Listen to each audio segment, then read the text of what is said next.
دربار عالیہ بلاوڑہ شریف میں 10ویں سالانہ محفل صدائے مدینہ منعقد ہوئی، جس میں لوگوں نے بڑی تعداد میں شرکت کی۔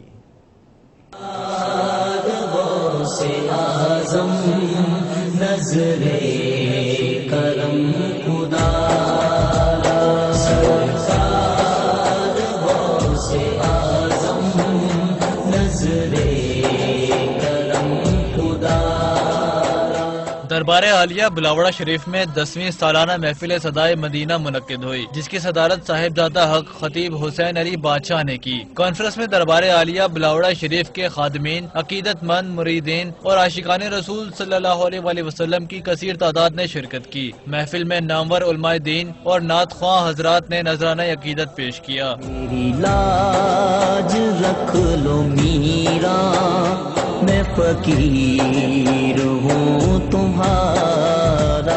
محفل میں دربار عالیہ بلاوڑہ شریف کی جانب سے پیغام دیا گیا کہ ختم نبوت کے تاجدار حضور نبی اکرم صلی اللہ علیہ وآلہ وسلم ہیں۔ یہ عقیدہ دین اسلام کی بنیاد ہے۔ کانفرنس کے اختتام پر حق خطیب حسین علی بادشاہ نے تمام آنے والے شرکاء کو دم کیا اور خصوصی دعا کی۔